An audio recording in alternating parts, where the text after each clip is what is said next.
بیش از 500 سال پیش در دربارهای سلطنتی اروپا، نیکولو ماکیاوللی شاهد یک پارادوکس روانشناختی شگفت‌انگیز بود و نگران کننده تر این که نیم هزار بعد این پارادوکس همچنان به شکلی دردناک در دنیای امروز مرتبط است. این معمایی است که میلیون‌ها مرد را سردرگم می‌کند و توضیح می‌دهد چرا بعضی مردان بدون اینکه تقریباً هیچ تلاشی کنند، توجه، احترام و میل آنی دیگران را به خود جلب می‌کنند. در همین حال، مردان دیگری، مردان خوب، با نیت‌های شریف و قلب‌های آماده، به طور مداوم نادیده گرفته می‌شوند یا بدتر از آن، بیرحمانه به سمت جایگاه ترسناک فرندزون رانده می‌شوند. توضیح این پارادوکس ساده است، اما پذیرفتن آن برای غرور مردانه بسیار دشوار است. خوب گوش کن. زنان جذب کارهایی که برایشان انجام می‌دهی نمی‌شوند. آنها جذب کسی می‌شوند که بدون حضور آنها هستی. امروز قرار است 7 اصل روانشناختی ریشه گرفته از تفکر ماکیاولیستی را برایت آشکار کنم که قدرت تبدیل یک مرد معمولی به حضوری کاریزماتیک و مغناطیسی را دارند. اما به تو هشدار می‌دهم، اصل هفتم آنقدر خلاف شهود و آنقدر برخلاف تمام چیزهایی است که از کودکی به تو آموختند که احتمالاً باعث می‌شود احساس ناراحتی کنی و دقیقاً به همین دلیل است که کار می‌کند. پس تا پایان همراه بمان، چون آن اصل آخر قطعه کلیدی پازلی است که قوانین بازی را از نو می‌نویسد. اما پیش از آن که وارد بحث اصلی شویم، بیایید پایه و اساس همه چیز را درک کنیم. ماکیاوللی در شاهکار خود شهریار جمله کوبنده نوشته است: مردان بیشتر با چشم قضاوت می‌کنند تا با دست، زیرا دیدن برای همه ممکن است، اما لمس کردن برای عده‌ای اندک. او واقعاً چه منظوری از این حرف داشت؟ یعنی ظواهر اجتماعی یک نمایش هستند؟ یک تئاتر؟ بیشتر مردم در حال ایفای یک نقش زندگی می‌کنند، اما حقیقت، واقعیت اصیل یک فرد، تنها زمانی آشکار می‌شود که تصور کنند هیچ کس آنها را زیر نظر ندارد. اگر این موضوع را در پویایی جذب و کشش عاطفی به کار ببریم، به نکته اساسی پی می‌بریم.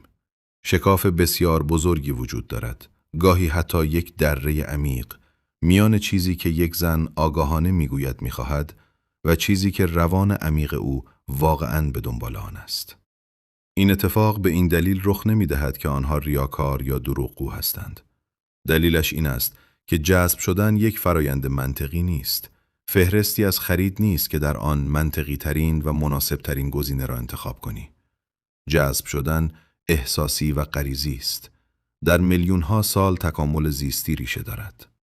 مردی که تلاش می‌کند با استفاده از منطق، با خوب بودن، لطف کردن و تلاش برای راضی نگه داشتن طرف مقابل او را به خود جذب کند، در واقع با زبانی مرده صحبت می‌کند.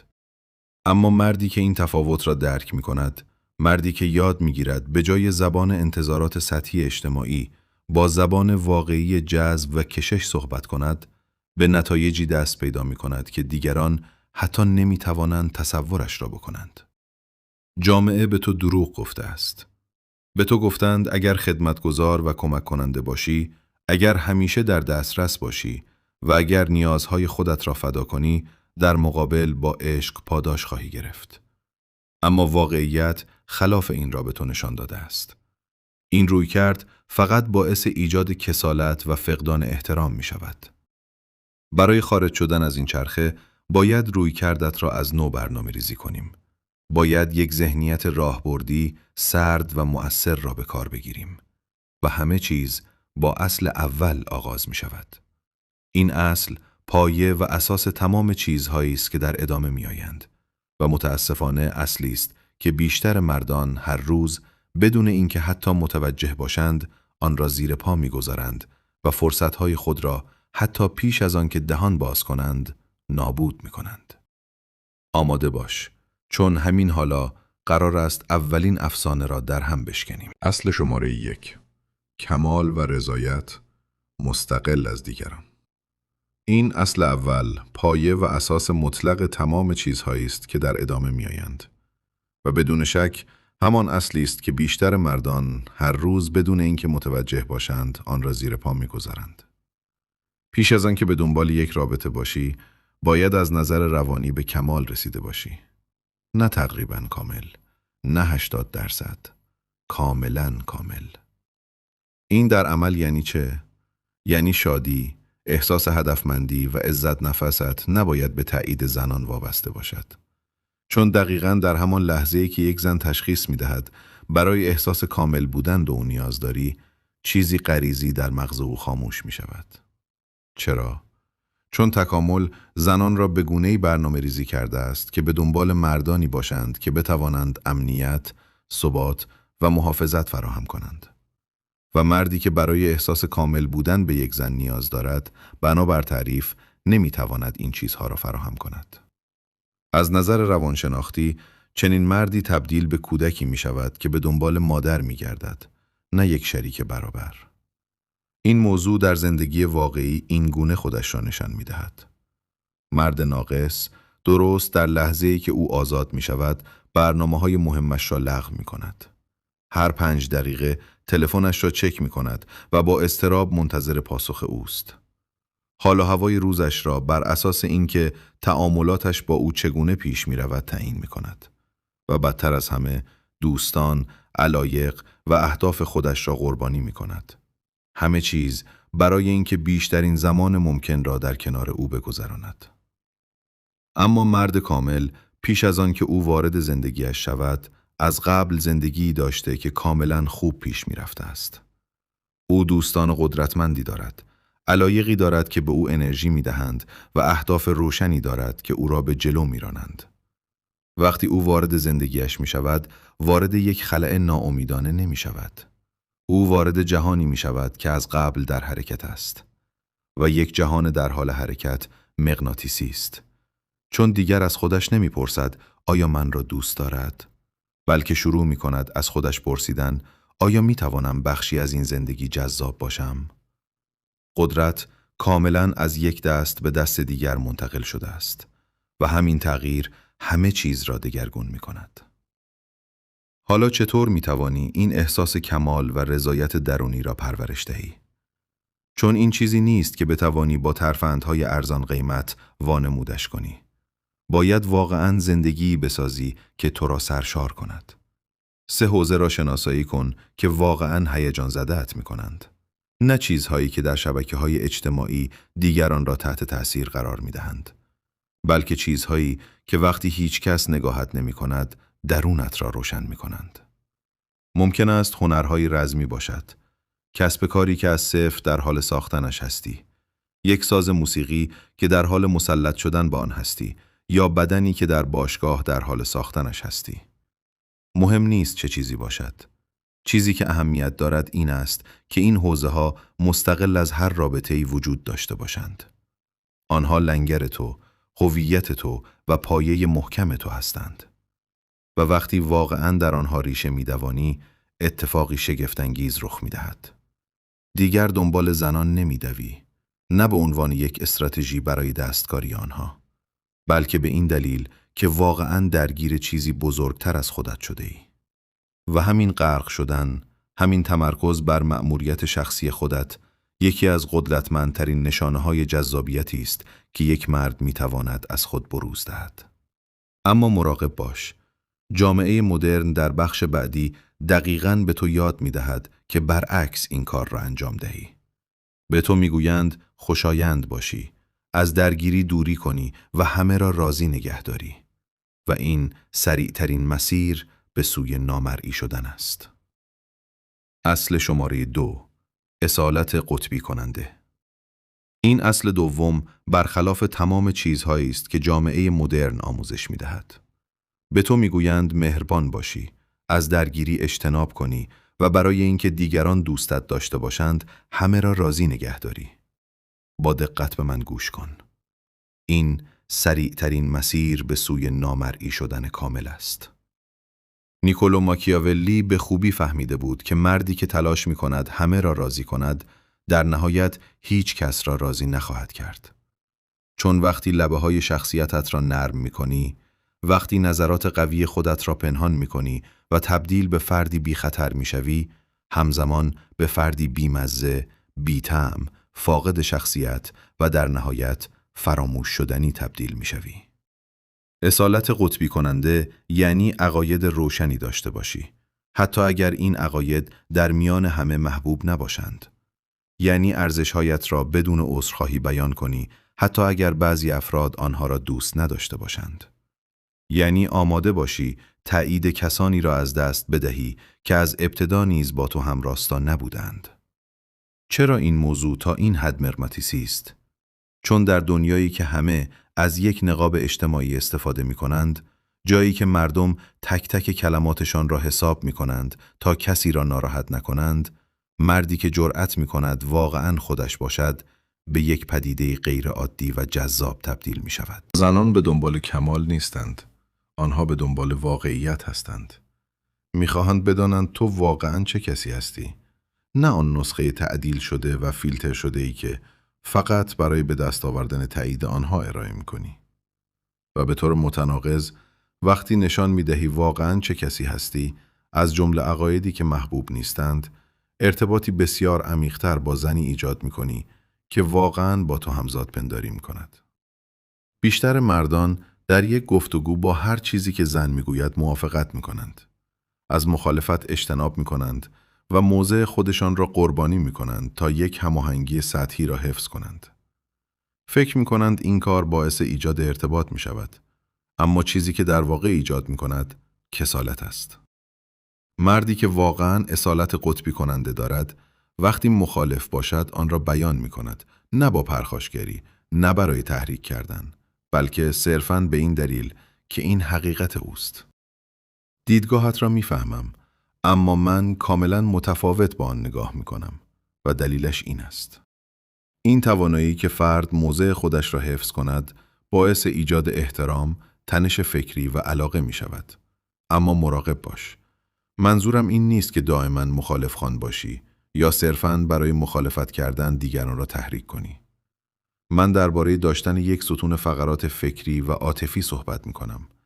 اینکه بدانی چه کسی هستی، بدانی از چه چیزی دفاع می کنی و حاضر نباشی برای به دست آوردن امتیاز خودت را رقیق و تحریف کنی.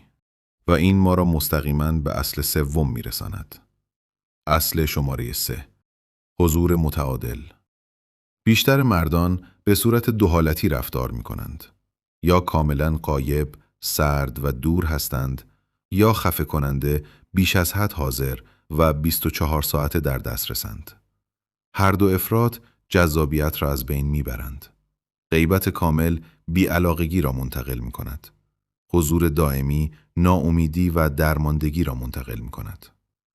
حضور متعادل هنر ایجاد یک تعادل پویاست. ماکیاولی مشاهده کرده بود که قدرت اغلب در غیرقابل پیشبینی بودن کنترل شده نهفته است، نه در هرج و مرج تصادفی، بلکه در نوعی تغییر استراتژیک که دیگران را در حالت توجه نگه می‌دارد. اگر این اصل را در روابط به کار ببریم، یعنی میزان در دسترس بودن عاطفی و زمانی، تو باید به طور طبیعی و بر اساس اتفاقات واقعی زندگیت تغییر کند. وقتی در حال راه‌اندازی یک پروژه مهم هستی، طبیعتاً زمان و انرژی کمتری برای رابطه داری. پاسخهایت با فاصله بیشتری ارسال می شوند و تعاملاتت کوتاه‌تر می شوند. این یک بازی نیست. این واقعیت زندگی توست. و وقتی پروژه تمام می شود، وقتی به موفقیت قابل توجهی دست پیدا می کنی، طبیعتاً فضای بیشتری برای ارتباط داری. حاضرتر، در دسترستر و متعهدتر می شوی. این تغییر طبیعی مانع از آن می شود که رابطه قابل پیش بینی و یک نواخت شود. باعث می شود پویایی رابطه زنده بماند. طرف مقابل را وادار می کند برای لحظات حضورت ارزش قائل شود، چون می داند این حضور چیزی نیست که به طور تضمین شده در اختیار او باشد. اما نکته کلیدی اینجاست، چیزی که بیشتر افراد از آن غافل می شوند. این تغییر باید واقعی باشد.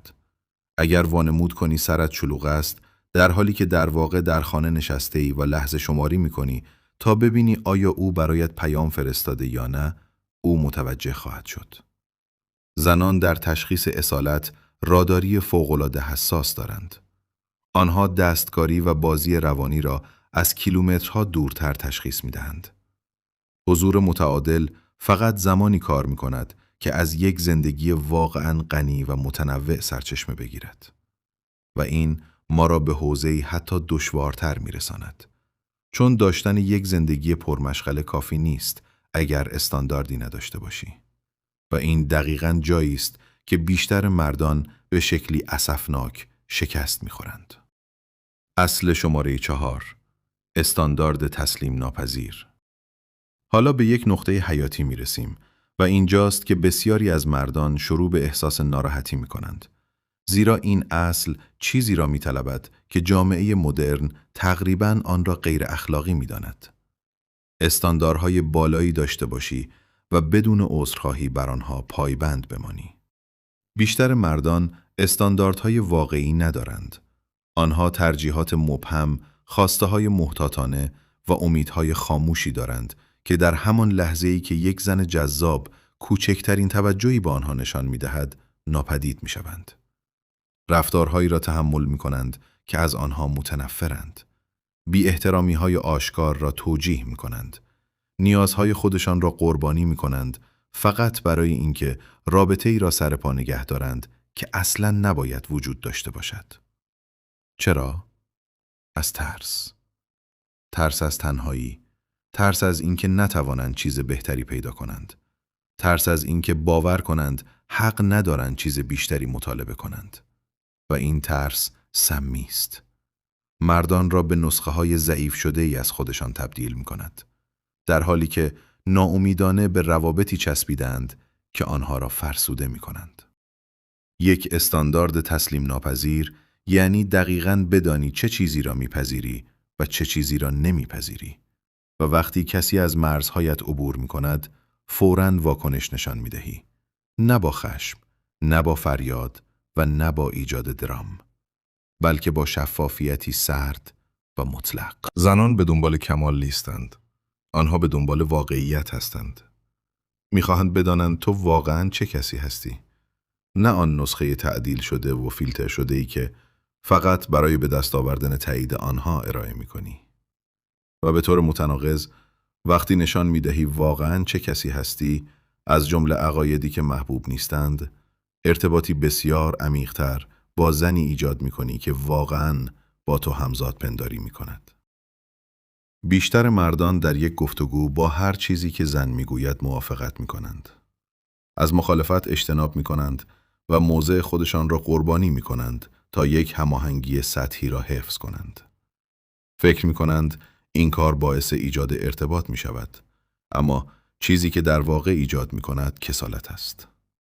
مردی که واقعاً اصالت قطبی کننده دارد، وقتی مخالف باشد آن را بیان می‌کند، نه با پرخاشگری، نه برای تحریک کردن، بلکه صرفاً به این دلیل که این حقیقت اوست.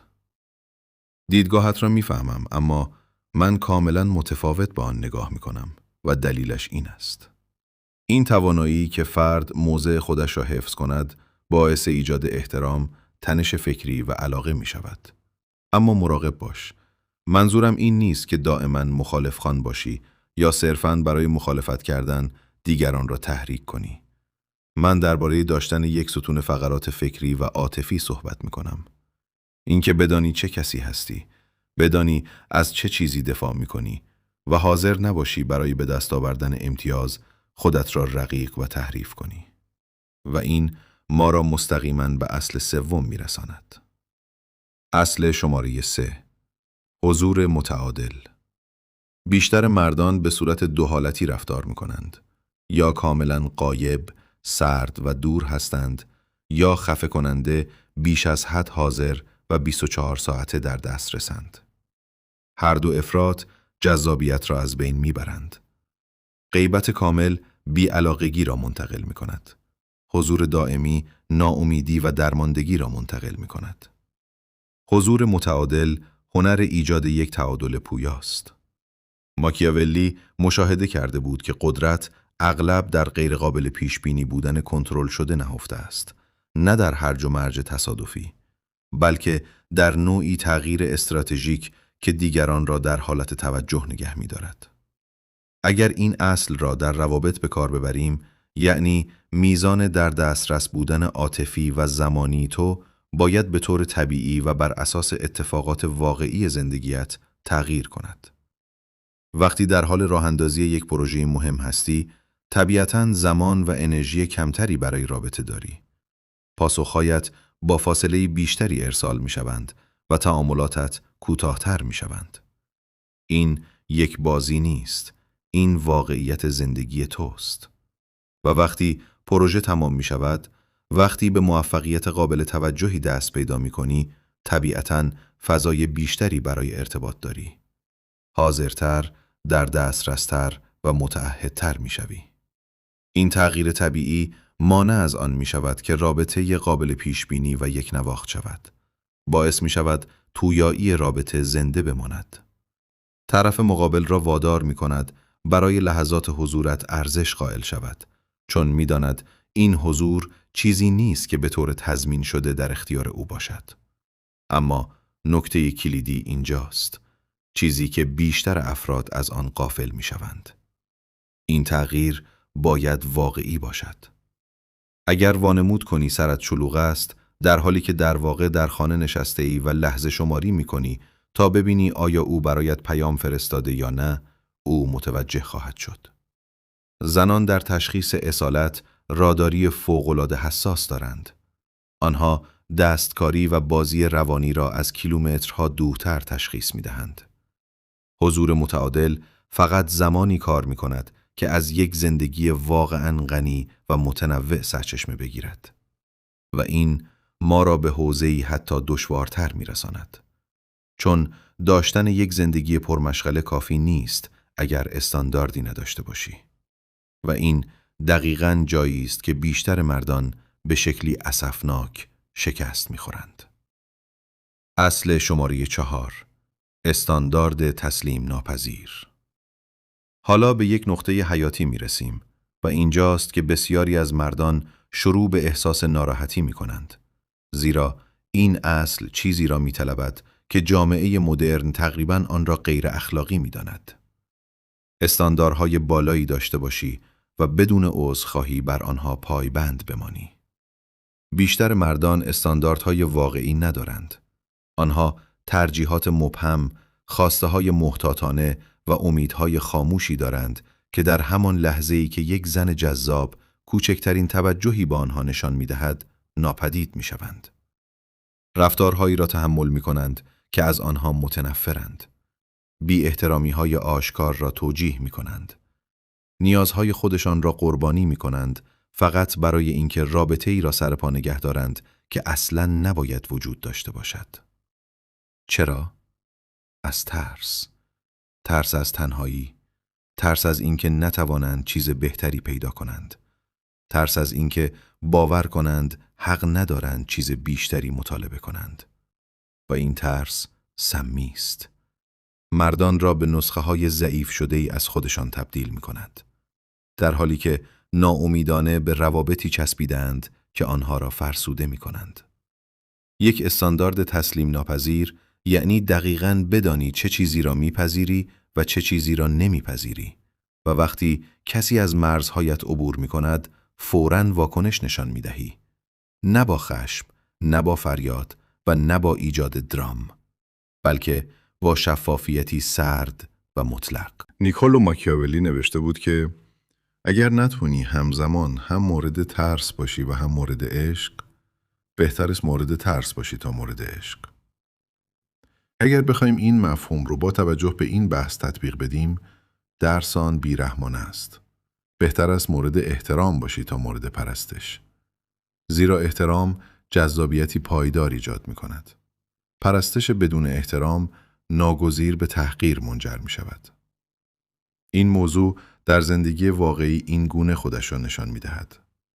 اگر او با کلماتش، رفتارهایش یا بی‌توجهیش به تو بی احترامی کند، برای اینکه صلح و آرامش ظاهری حفظ شود، آن را نادیده نمیگیری. با آرامش اما قاطعانه با آن برخورد میکنی. این رفتار برای من قابل قبول نیست. ترجیح میدهم مسائل را به شکل دیگری مدیریت کنیم. اگر پس از اینکه استانداردت را به روشنی بیان کردی، آن رفتار تکرار شود، میزان سرمایه گذاری خودت را تنظیم می کنی. زمانت را پس می گیری، انرژیت را پس می گیری، توجهت را پس می گیری و اجازه می دهی اعمالت چیزی را منتقل کنند که کلماتت از قبل به روشنی بیان کردند. و اگر آن رفتار ادامه پیدا کند، بدون مذاکره، بدون التماس و بدون فرصتهای بیپایان، رابطه را ترک می کنی. می روی. چون استاندارد تو از هر رابطه فردی مهمتر است. این توانایی برای رفتن، این آمادگی که به جای داشتن یک همراه نامناسب تنها بمانی، پیامی عمیقاً جذاب منتقل می کند. یعنی آنقدر برای خودم ارزش قائلم که چیزی را که برایم مناسب نیست تحمل نکنم. زمان، انرژی و حضور من ارزش واقعی دارند.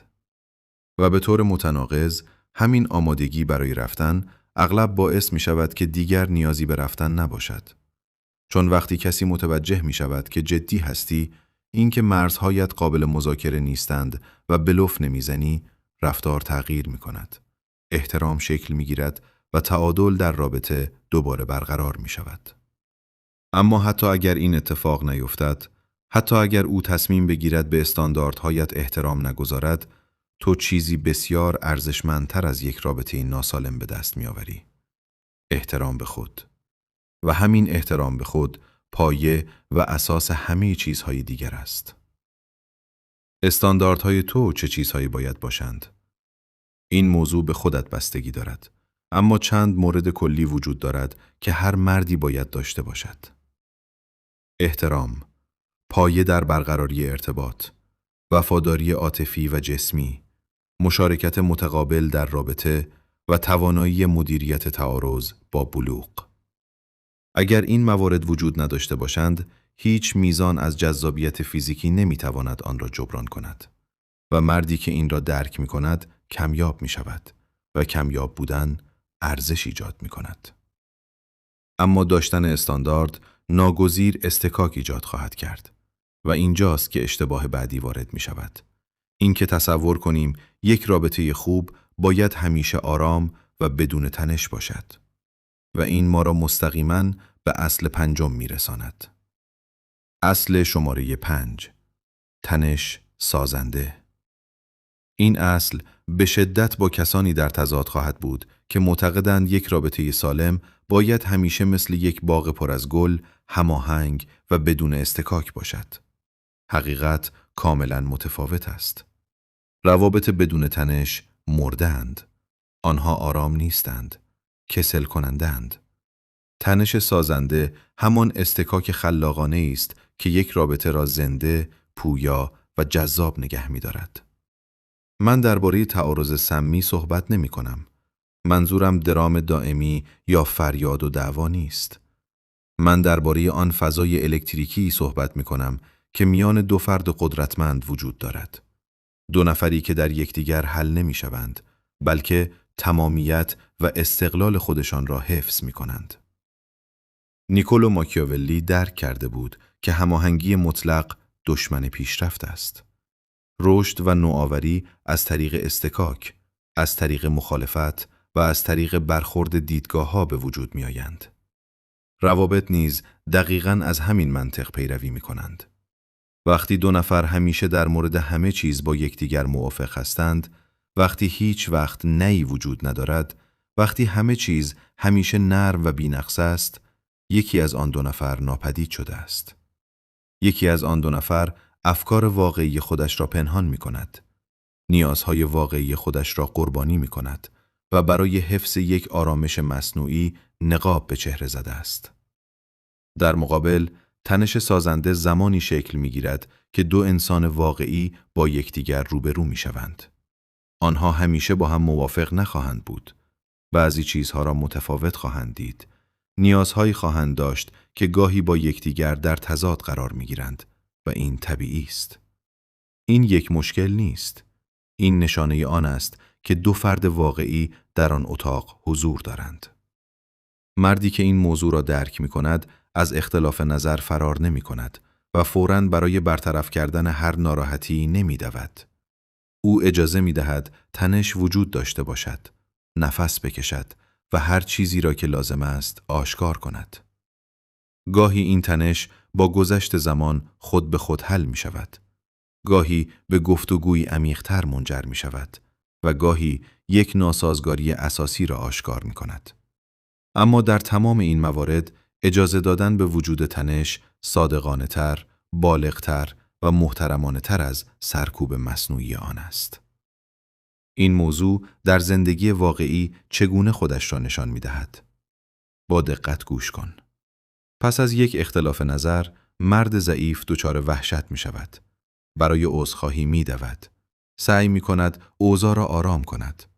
به هر قیمتی تلاش می کند هماهنگی را دوباره برقرار کند. حتی اگر این کار به معنای خیانت به موضع خودش باشد. حتی اگر اختلاف نظر کاملا منطقی و موجه بوده باشد. اما مردی که تنش سازنده را درک می کند، برعکس عمل می کند.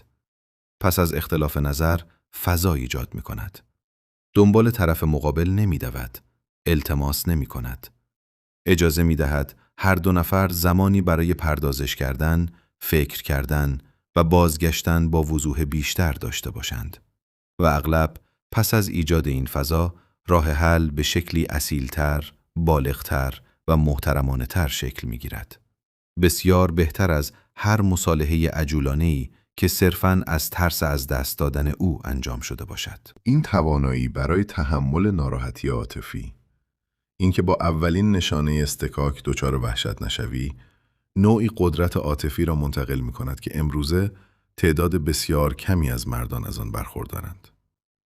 این پیام را به او منتقل می کند: آنقدر از درگیری نمی ترسم که حقیقت خودم را فقط برای اجتناب از آن قربانی کنم. و این قدرت به شدت جذاب است، چون نشان می دهد که می توانی با چالش‌های واقعی زندگی کنار بیایی، نه فقط با لحظات آسان. نشان می دهد که او می تواند به تو اعتماد کند که وقتی شرایط سخت می شود، همچنان محکم و استوار باقی می مانی، نه فقط زمانی که همه چیز خوب پیش می رود. اما دانستن نحوه مدیریت تعارض فقط بخشی از معادله است. حالا باید درباره اقتصاد صحبت کنیم. اقتصاد احساسات و زمان تو. زیرا اینجاست که بزرگترین اشتباه مالی زندگی عاطفیت را مرتکب می شوی. همه چیز را سرمایه گذاری می کنی بدون اینکه در ازای آن چیزی دریافت کنی. اصل شماره 6: سرمایه گذاری متناسب. این اصل ششم کاربرد مستقیم تفکر راهبردی ماکیاولی در روابط مدرن است. ماکیاولی به شاهزادگان توصیه می کرد منابع خود را فقط جایی سرمایه گذاری کنند که بازدهی بیشتری داشته باشد و به محض اینکه مشخص شد این سرمایه گذاری در حال هدر رفتن است، آن را فوراً پس بگیرند. اگر این اصل را در روابط به کار ببریم، معنایش ساده اما بیرحمانه است. سرمایه گذاری تو از نظر زمان، احساس و انرژی باید کاملاً متناسب با چیزی باشد که در مقابل دریافت می‌کنی. نه از روی حسابگری بدبینانه، نه به این دلیل که سرد باشی، بلکه صرفاً از روی احترام به خود و واقع گرایی. بیشتر مردان از همان ثانیه اول به شدت سرمایه گذاری می کنند. پیش از آن که حتی بدانند آیا طرف مقابل شایسته این سرمایه گذاری هست یا نه، هر چه دارند ارائه می کنند. با هر ارتباط جدید طوری رفتار می کنند که انگار از قبل سالهاست وارد یک رابطه متعهدانه شدند. سطحی از توجه، تلاش و محبت ارائه می کنند که باید به تدریج به دست بیاید. و چه اتفاقی می افتد؟ یا طرف مقابل را با شدت زود هنگامی که باعث ترس او می شود تحت فشار قرار می دهند، یا یک عدم تعادل مرگبار ایجاد می کنند که در آن خودشان دائما در حال دادن هستند و او فقط دریافت می کند. هر دو سناریو به شکست منجر می شوند. سرمایه گذاری متناسب یعنی از ابتدا با مقدار کمی شروع کنی. در ابتدا توجهی معمولی، احترام و کنجکاوی نشان می دهی. کشف می کنی، مشاهده می کنی و ارزیابی می کنی. اگر او واکنش خوبی نشان داد، اگر او نیز سرمایه گذاری کرد، اگر نشان داد که برای چیزی که ارائه می کنی ارزش قائل است، آن وقت و فقط آن وقت میزان سرمایه گذاریت را افزایش می دهی. زمان بیشتر، عمق عاطفی بیشتر و تلاش بیشتر. اما اگر او متناسب با تو پاسخ نداد، اگر فقط میگیرد و چیزی نمیدهد، اگر با توجه تو طوری رفتار می کند که انگار به طور طبیعی و بدیهی حق اوست، تو میزان سرمایه گذاریت را کاهش می دهی. توجهت را پس می گیری. فاصله میان پیامها را بیشتر می کنی و میزان در دسترس بودنت را محدود می کنی. این رویکرد دو کار بسیار مهم انجام می دهد. اول، از تو محافظت می کند.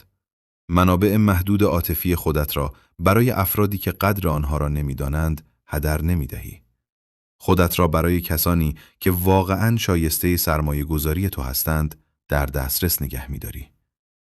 دوم، از همان ابتدا یک پویایی سالم ایجاد می کند.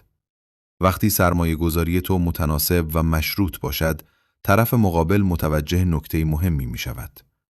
حضور تو در زندگی او رایگان نیست. یک هدیه ابدی نیست. او باید فعالانه مشارکت کند. ارزش خود را نشان دهد و او نیز سرمایه گذاری کند. این موضوع باعث ایجاد احترام متقابل و رابطه‌ای دو طرفه می شود. این در عمل چگونه خودش را نشان می دهد؟ در تعاملات اولیه تمام داستان زندگیت را برای او تعریف نمی کنی. نه آسیب‌های روانیت را، نه عمیق‌ترین رویاهایت را. آسیب پذیری‌های تاریک‌تر خودت را در اولین قرار ملاقات آشکار نمی کنی. و برای رضای خدا، فقط به این دلیل که او گفته شاید پنجشنبه آزاد باشد، تمام برنامه کاریت را از نو تنظیم نمی کنی. متعادل باقی می مانی. مشاهده می کنی که او چگونه واکنش نشان می دهد. اگر او سوالات عمیق می پرسد، اگر واقعاً گوش می دهد، اگر برای شناختن تو زمان صرف می کند، آن وقت به تدریج بیشتر خودت را باز می کنی. اگر سطحی و حواس پرت باقی می ماند، یا هنگام صحبت کردن تو به تلفنش نگاه می کند، گفتگو را سبک نگه می داری و میزان سرمایه گذاریت را محدود می کنی. این دستکاری نیست. احترام هوشمندانه به خود است. و زنان با ارزش برای این موضوع احترام قائل می شوند. آنها به طور غریزی تشخیص می دهند که مردی که برای زمان و انرژی خودش ارزش قائل است، مردی است که ارزش خودش را می شناسد. اما برای اینکه بتوانی همه این کارها را انجام دهی، برای اینکه بتوانی مرز بگذاری، بتوانی رابطه را ترک کنی و بتوانی به صورت متناسب سرمایه گذاری کنی، به یک قطعه نهایی نیاز داری. قطعه نهایی پازل. اصلی که باعث می شود تمام چیزهای دیگر به طور خودکار کار کنند، بدون اینکه مجبور باشی مدام با آنها فکر کنی. راز نهایی که بیشتر مردان هرگز آن را کشف نخواهند کرد. حالا به اصل هفتم و آخرین اصل می رسیم. همان اصلی که در ابتدا به آن اشاره کردم. اصلی که آنقدر خلاف شهود است که احتمالاً باعث می شود احساس ناراحتی کنی. و پس یک دلیل است که قدرتمندترین اصل در میان همه آنهاست. اصل شماره 7. خودپذیری کامل. حقیقت بی‌پرده این است. باید خودت را به طور کامل و رادیکال بپذیری. بدون هیچ شرطی. حتی آن بخش‌هایی از خودت را که جامعه به عنوان منفی برچسب می‌زند. از جمله سایه‌های وجودت. نه برای اینکه مغرور شوی، نه برای اینکه تبدیل به یک خودشیفته غیرقابل تحمل شوی، بلکه برای رسیدن به سطحی از آرامش درونی عمیق که هیچ تایید بیرونی نتواند آن را متزلزل کند. بیشتر مردان در یک وضعیت دائمی از نپذیرفتن خود زندگی می کنند. آنها تمام پیام‌های اجتماعی درباره اینکه باید چگونه باشند را درونی کردند و به خاطر هر بخشی از وجودشان که با آن ایدئال غیر ممکن مطابقت ندارد، بیرحمان خودشان را قضاوت می کنند. از خواسته هایشان، از ضعف هایشان، از ترس هایشان و از شکست هایشان احساس شرم می کنند و این شرم درونی خودش را به تمام تعاملاتشان نفوذ می دهد. این شرم نوعی انرژی التماسگونه ایجاد می کند، جستجویی ناامیدانه برای دریافت تایید بیرونی به منظور جبران طرد شدن از سوی خودشان. و این انرژی دافعه آور است. ماکیاولی نوشته بود که انسانها آنقدر ساده‌اند و تحت تأثیر نیازهای فوری خود قرار دارند که کسی که فریب می‌دهد همیشه کسی را پیدا خواهد کرد که آماده فریب خوردن باشد. اما او نکته عمیق‌تری را نیز درک کرده بود. مردی که واقعاً خودش را می‌شناسد و طبیعت خودش را به طور کامل می‌پذیرد، به راحتی قابل دستکاری نیست. خودپذیری کامل یعنی بپذیری که یک انسان پیچیده هستی. نقاط قوت و ضعف داری، روشنایی و تاریکی داری. خواسته هایی داری که جامعه ممکن است آنها را قضاوت کند. اشتباهاتی مرتکب شده ای، کامل نیستی و تمام اینها قابل قبول هستند. این پذیرش به معنای رضایت از وضعیت موجود نیست. می توانی برای بهتر کردن خودت تلاش کنی، در حالی که همین حالا نیز خودت را همانطور که هستی میپذیری. در واقع پیشرفت واقعی بدون خودپذیری غیر ممکن است. زیرا تغییر واقعی از احترام به خود سرچشمه میگیرد، نه از نفرت از خود. وقتی به این سطح از پذیرش میرسی، اتفاقی خارق العاده رخ میدهد. دیگر به دنبال تایید دیگران نمیدوی. دیگر رفتارت را برای راضی کردن دیگران تغییر نمیدهی. دیگر از نقاب استفاده نمی کنی. به سادگی کاملا خودت می شوی، بدون عذرخواهی. و همین اصالت کامل، همین بی‌نیازی از تایید دیگران مغناطیسی است. چون در دنیایی که همه نقاب به چهره دارند، جایی که همه نسخه قابل قبول از خودشان را به نمایش می‌گذارند، فردی که جرأت می‌کند کاملا اصیل باشد، به پدیده‌ای نادر و جذاب تبدیل می‌شود. زنان به صورت غریزی به این انرژی واکنش نشان می‌دهند. شاید نتوانند آن را از نظر منطقی توضیح دهند، اما آن را احساس می‌کنند. آنها احساس می‌کنند در حضور مردی قرار دارند که به تایید آنها نیاز ندارد. در درون خودش کامل است و حضورش را از روی انتخاب ارائه می‌کند، نه از روی نیاز. و این همه چیز را تغییر می‌دهد. حالا دیگر او نیست که تو را ارزیابی می‌کند. او تلاش می‌کند تایید تو را به دست بیاورد. از خودش می‌پرسد: آیا به اندازه کافی جالب هستم؟ آیا به اندازه کافی اصیل هستم که شایسته توجه مداوم او باشم؟ قدرت کاملاً جابجا شده است و این تغییر از یک تکنیک، استراتژی یا دستکاری ارزان قیمت ناشی نمی شود. از چیزی بسیار عمیق‌تر سرچشمه می گیرد. از مردی سرچشمه می گیرد که آنقدر خودش را کامل پذیرفته است که دیگر چیزی برای اثبات کردن ندارد. بیایید یک مرور سریع داشته باشیم تا این مفاهیم در ذهنت حک شوند. کمال و رضایت مستقل. زندگی بساز که حتی بدون داشتن رابطه نیز کاملاً خوب پیش برود. اصالت قطبی کننده. جرأت کن خودت باشی، حتی اگر همه تو را دوست نداشته باشند. حضور متعادل. میزان در دسترس بودنت را به طور طبیعی و بر اساس زندگی واقعیت تغییر بده. استاندارد تسلیم ناپذیر. مرزهای روشنی داشته باش و بدون ترس بر آنها پایبند بمان. تنش سازنده. اجازه بده اختلاف نظر و اصطکاک وجود داشته باشد بدون اینکه دچار وحشت شوی. سرمایه‌گذاری متناسب. به تدریج سرمایه گذاری کن و فقط متناسب با چیزی که دریافت می‌کنی بیشتر بده. خودپذیری کامل. با کسی که واقعاً هستی کاملاً به صلح و پذیرش برس. این اصول ترفندهایی نیستند که به صورت مکانیکی اجرا شوند. آنها حالتهایی از وجود هستند که باید در خودت پرورش دهی و وقتی واقعاً آنها را درونی کنی، وقتی به جای اینکه استراتژی تو باشند تبدیل به طبیعت و ذات تو شوند، دیگر به دنبال جذابیت نخواهی دوید. خودت مظهر جذابیت خواهی شد. امپراتوری کاریزما یک مقصد نیست. یک تکامل مداوم است و تو همین حالا از یک آستانه تعیین کننده عبور کرده ای. اگر این محتوا به هر شکلی روی تو تأثیر گذاشت، کانال را دنبال کن، زنگوله را فعال کن و نظرت را در پایین همین صفحه بنویس. من قدرت مرد هستم و در قسمت بعدی میبینمت.